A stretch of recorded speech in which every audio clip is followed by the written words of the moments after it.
Bonjour, professeur Satou, pour vous servir. Comme je n'ai pas le temps de faire tout ce que je veux et que les vidéos de plus d'1 heure ne sont pas à la mode, essayons un autre format. Professeur Satou, professeur à ses heures perdues, misanthrope à temps plein. Commençons par là, car je nous déteste tous, avec une forme d'odieux mépris. Ouais. Après tout, nous sommes en 2017, une époque avec beaucoup de potentiel, et pourtant... Nous savons tous que des scientifiques renommés ont prédit la mort de l'humanité à la fin du siècle. Enfin, entre 20 000 et 50 000 espèces animales disparaissent par an. Cependant, il faut garder en tête que des espèces disparaissent et que d'autres apparaissent depuis toujours. Mais il faut bien reconnaître que l'homme a sans doute un petit impact sur l'environnement. Mais rassurons-nous, ça ne durera pas bien longtemps. D'après certains écologistes, l'humanité devrait s'éteindre dans le courant du siècle. Non, je suis sérieux. En fait, tu peux être aussi écolo que tu veux, c'est bien, mais d'après certains scientifiques, genre Frank Fenner, le gars qui a annoncé la fin de la variole, ou Paul Crutzen, Nobel de chimie, il est déjà trop tard. On consomme trop, on se reproduit trop, on prend trop de place, et nos petits-enfants vont vivre dans un monde cauchemardesque. D'autres scientifiques, tout aussi renommés, ont prédit l'effondrement de la civilisation occidentale. La deuxième partie du livre donne un point de vue global sur notre société actuelle, et qu'est-ce qu'on constate? Qu'on vit en plein dans une époque qui cumule absolument toutes les causes de la défaite des sociétés européennes qui étaient autrefois leur apogée. Le but de ce livre, et encore moins de cette vidéo, c'est pas de vous faire peur en voulant faire croire que tout est perdu d'avance, qu'on va finir dans un bain de sang et que l'humanité disparaîtra dans de terribles souffrances. Et encore d'autres. Ah non, on n'a pas été entendu, puisqu'on est avec Lydia, on a quitté l'INRA. On s'est mis à notre compte, puisque quand on a commencé à montrer que les sols mouraient biologiquement, on nous a demandé de nous taire. Donc on a quitté l'Institut et on s'est mis à notre compte, parce que on estimait que notre devoir de scientifique, c'était quand même d'alerter le monde agricole que la voie qui était choisie n'était pas la bonne, ne permettrait pas de faire une agriculture pérenne. Il ne peut y avoir d'agriculture pérenne que si on est sur des sols vivants. Le sol abrite 80% de la biomasse vivante. Donc si vous tuez, on en a tué 90%, c'est qu'on est en train de tuer tout ce qui est à la source de la vie. C'est quand même les microbes qui nourrissent nos plantes, qui font que nos plantes sont saines, sont nutritifs pour nous. Alors que maintenant, les gens, nous sommes quand même dans la société la plus confortable de l'histoire de l'humanité et nos dépenses de sécurité sociale augmentent de 6% par an. Il y a quand même des questions à se poser, quoi. Est-ce que les gens sont si bien nourris que ça pour être aussi malades ? Alors, le problème, c'est qu'effectivement, l'argumentation, c'est oui, mais regardez, ils vivent de plus en plus longtemps. Bien sûr, les gens qui en ce moment ont 80 ans n'ont pas connu l'agriculture chimique avant l'âge de 50 ans, puisque c'est apparu dans les années 70. Donc, jusqu'à 50 ans, ils ont mangé, moi je suis encore gamin, du lait de vache qui avait du goût de lait de vache. Ça avait vraiment le goût de lait de vache, c'est pas le lait de maintenant. Donc c'est tellement récent dans l'histoire de l'humanité qu'on ne connaîtra les résultats réels et on s'inquiète, puisque vous prenez la population d'enfants à l'heure actuelle en Europe, 17% des enfants sont obèses, donc on est en droit de se poser des questions sur cette qualité alimentaire. Depuis 20 ans, nous traversons les années les plus sèches depuis 3000 ans dans l'histoire de l'Europe, et jamais il y a eu autant d'inondations. C'est-à-dire qu'on a inventé, avec l'agriculture intensive, les inondations en période sèche, ce qui est très fort, quoi. Et les écologistes, à l'heure actuelle, se posent la question de savoir à quel moment c'est l'humanité qui commencera à s'écrouler. C'est-à-dire, pour le moment, on a détruit 90% de notre biodiversité. En Europe, ça va encore pour nous. Donc les écologistes disent, est-ce que c'est à 95% que le système va lâcher? Est-ce que c'est... On ne sait pas. La catastrophe du Crétacé est ridicule en comparaison de ce qui se passe en ce moment.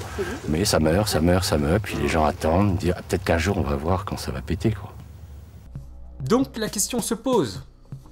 Quand est-ce que vous allez réfléchir? Dans le cas où les distributeurs ne fonctionneraient plus, ou que les rayons de magasin et votre frigo seraient vides, est-ce que vous pouvez faire l'effort mental de vous imaginer dans une situation de crash civilisationnel? Vous pensez sérieusement que votre confort de vie ne serait pas impacté? Sérieux? Nous sommes aujourd'hui en 2017 en France. En 2016, nous étions 66 990 826. Il y avait 16 410 591 individus de 0 à 19 ans, 25 748 692 individus de 20 à 50 ans et 24 831 543 individus de plus de 50 ans. Par rapport au marché de l'emploi, il y avait 12 millions... Et en fait, j'ai dû refaire mes calculs. Car initialement, j'ai fait mon calcul avec ce tableau, tiré de ce même document de l'INSEE. Attends. Ils ont créé une catégorie non salariée dans les employés? Et ça fait pas référence aux chômeurs de la catégorie passif, puisque ça compte en employés? Donc j'ai pas à réécrire ce script. Attends, je modifie ça, voilà. Et ils ont fait une erreur ici.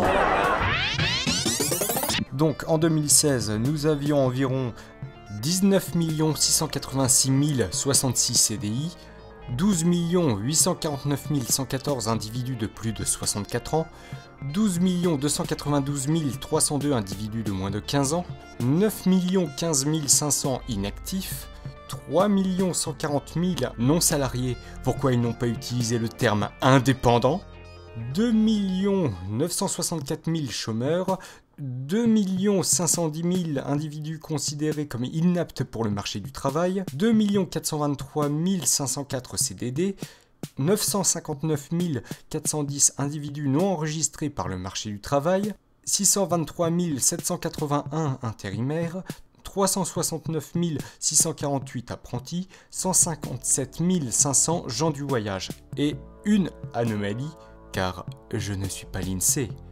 Je n'ai pas obligation de donner des chiffres précis. Et nous retombons sur notre valeur de base, 66 990 826. Mais bref, ce qui devrait vous faire tilter avec ces chiffres, c'est qu'il y a plus d'individus de 20 à 50 ans que de personnes employées de 15 à plus de 64 ans. Et hormis si c'est la première fois que l'on vous met ces chiffres sous votre nez, vous avez dû vous rendre compte que, en France, en 2017, nous pourrions avoir la retraite à 50 ans et avoir le même confort de vie qu'à l'heure actuelle, voire mieux. Car ça saute aux yeux que la société est mal organisée comme une éjecte faciale. Et nous savons tous pourquoi notre gouvernement fait strictement l'inverse.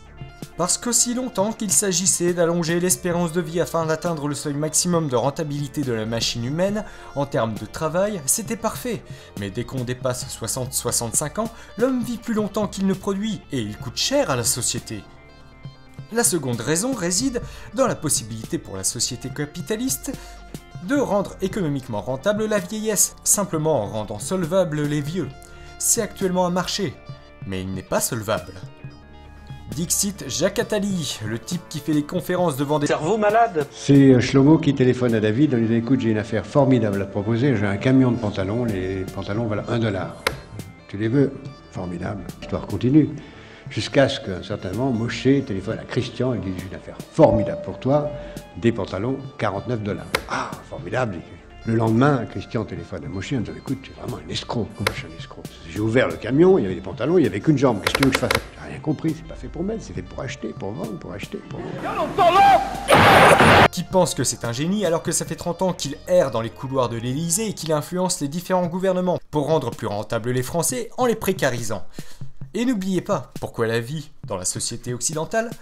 Pour jouir de la consommation de masse, mais toujours en étant rentable pour le patronat. La France est un pays vraiment bien. Donc, quand on prend tout cela en compte, si vous en chiez au quotidien, c'est normal, car eux le veulent. On fait de la marge là, hein. On fait pas de perte, on fait de la marge. On fait de la marge à 2 €. Et même quand vous êtes des millions dans la rue à rager légitimement, vous n'êtes même pas capable de vous organiser afin de créer du contre-pouvoir à un système qui est plus proche d'une dictature que de la démocratie.